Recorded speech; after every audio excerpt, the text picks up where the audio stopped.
So if you were to step in the boots of a geologist today and you went out into the field, one of the most likely things that you're going to come across or see is a fracture, unless you're in a really dull, boring area of geology anyway. And and fractures come in many different types and shapes and sizes, and there's lots of different processes which control them. But the ones that we're primarily focused on, or what I'm focused on in my PhD, is these fluid-filled fractures. And they might be fluid, a variety of different fluids, but in our case, it's magma. So this is just a satellite image of my field area in Utah, in the Colorado Plateau. And you can probably just about make out on this board these little these lineaments, and these are these fluid-filled fractures. So these are magma-filled. They've intruded into this rock that we'd call the host rock. And what we're interested in, what we really want to know, is what is the interaction between these fractures and this host rock? Why are they there? Why are they here and not over here? And if this old material above wasn't eroded, where would they be erupting and why would they be erupting there? And these are kind of some of the questions we want to try and constrain or better understand. So how do we go about doing that?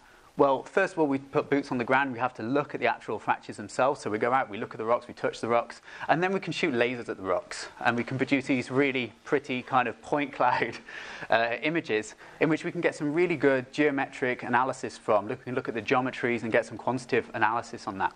But we can take that a step further, and we can start looking at them at the microscopic scale. So we can cut the rocks up and slice them, and then we can look at them under the optical microscope. And this is one single grain in this host rock that I was on about.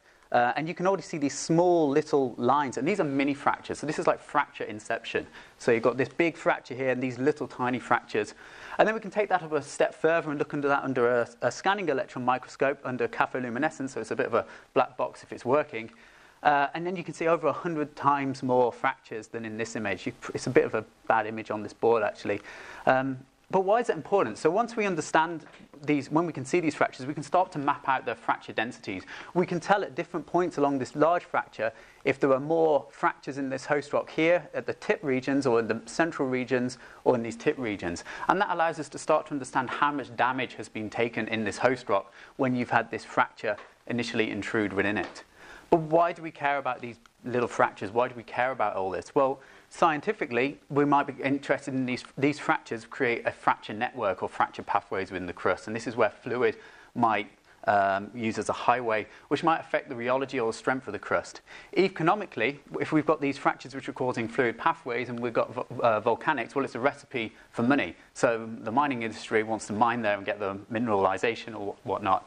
But just to drill it home into a human life, like if you have your house on one of these volcanic fields and it happens to be active, such in Auckland, and you're paying over $1 million New Zealand dollars for your house, you might want to hope that the authorities have some good hazard mitigation assessment in place. And in order to do that, you need to have some really good constrained science. Thank you.